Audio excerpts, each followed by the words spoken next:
Salut les cosmonautes. Aujourd'hui, on explore une fonctionnalité clé, la possibilité de bridger des Ethers vers Mina et vice-versa, directement sur le réseau testnet. C'est le dernier objectif de la fin d'année de la roadmap de Mina Foundation, et ça y est, c'est en place. Dans cette vidéo, on verra ce que cela signifie concrètement pour l'écosystème des ZK Apps de Mina. On discutera des implications pour les développeurs, les utilisateurs et l'avenir de la blockchain. Et bien sûr, on jettera un coup d'œil sur ce qui nous attend dans les prochains mois avec la roadmap. C'est le meilleur moment pour se concentrer sur la roadmap de Mina, surtout après que Vitalik vienne nous rappeler dans sa dernière interview que s'il devait recommencer Ethereum, il le ferait avec une blockchain basée sur les ZK, simple et magnifique comme Mina. If I was starting Ethereum now, I think I don't think there's like one big answer, right? I think there's like a lot of little answers. Like if you think of the Ethereum, if you just look at the Ethereum spec, like it's definitely maybe 3 or 4 times more complicated than it needs to be, right? And there's these other projects, like things like Mina, like projects that are basically trying to make like ZK friendly, minimal, simple, beautiful LLMs from scratch. Regarde la vidéo jusqu'au bout si tu veux vérifier ton éligibilité à un airdrop pour tous ceux qui ont des Mina ou d'autres cryptos ZK. La feuille de route de Mina pour 2025 se concentre sur 3 axes principaux. Simplifier le développement d'applications complexes, établir des infrastructures de base essentielles et faciliter l'acquisition d'utilisateurs pour les développeurs. Pour la mise en place d'infrastructures clés, on a le pont Ethereum qu'on va tester ensemble dans un instant. La première version permet de transférer des W Ethereum vers Mina, facilitant les échanges sur un DEX. Un DEX sur le Layer 1 de Mina est attendu pour janvier 2025. Suivi d'une version sur un Layer 2 AppChain en mars 2025. Un standard pour les NFT basé sur le travail de Mina NFT devrait être audité et prêt pour le mainnet en décembre 2024. Et enfin, plusieurs launchpads communautaires sont en développement avec un premier lancement prévu pour janvier 2025. Le soutien à l'acquisition d'utilisateurs passera par la création de preuves côté client sur mobile. Le support pour les applications mobiles est la fonctionnalité la plus demandée par la communauté. Bien que les preuves basées sur le cloud soient une solution acceptable à court terme, une véritable confidentialité et souveraineté ne peuvent être atteints qu'avec une preuve côté client sur mobile. Les applications natives et web Android devraient être disponibles d'ici février 2025.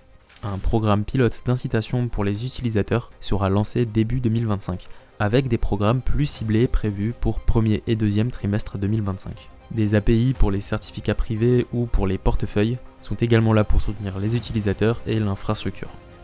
Ces initiatives visent à positionner Mina comme une plateforme de premier plan pour le développement et l'adoption de technologies ZK, en simplifiant le processus de développement, en fournissant des infrastructures essentielles et en améliorant l'expérience utilisateur.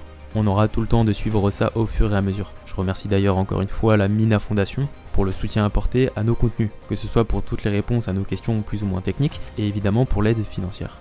Passons maintenant au tutoriel. Ce document est disponible dans le Discord de Mina, vous avez le lien en description. Il vous donne toutes les étapes précises. Mais si vous avez déjà un wallet MetaMask pour Ethereum et Aurora pour Mina, il ne vous restera plus qu'à utiliser les faucets et le bridge sur devnet.minabridge.io. Vous avez les liens en description. Alors pour commencer, vous allez sur le site du bridge, puis commencer à connecter les 2 wallets. On va commencer par bridger des Ethereum du réseau Sepolia. Pour ça, il faudra commencer par utiliser le faucet si vous n'avez pas déjà des Ethereum. Le lien est disponible en description ou dans le document.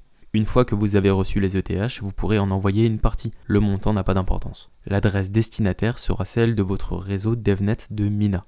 Vous pouvez donc copier-coller, puis confirmer et signer la transaction.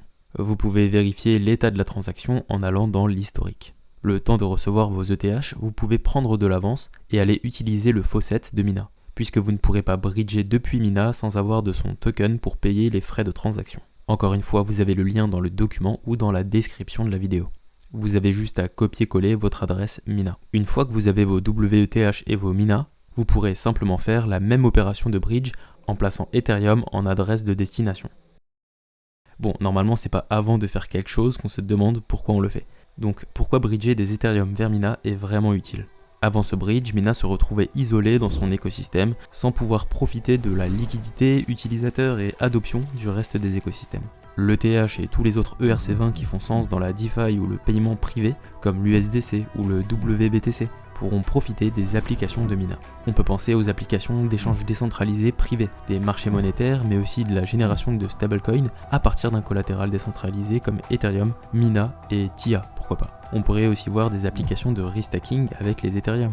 Et ceux pour qui Ethereum est une monnaie, l'échange et la détention privée sont tout simplement une raison de bridger ces Ethereum. Quoi que ce soit, c'est une source de liquidité pour les ZK Apps et de nouveaux cas d'utilisation pour les Ethereum. Bon, je te l'avais promis, nous y voilà. Le fameux airdrop pour toutes les mains de diamants qui ont tenu leur Mina à son plus bas. Vous êtes éligible à l'airdrop Aligne. Si tu détiens plus de 50 $ sur le plus bas de chacune de ces cryptos, tu es éligible à une belle portion de l'airdrop. Mina, Starknet, Polygon, Eigenlayer, zkSync, Scroll et Taiko. Tu as aussi le lien en description. Il te suffit de lire les termes et conditions, puis de connecter et signer avec chacun des wallets EVM, Mina et Starknet.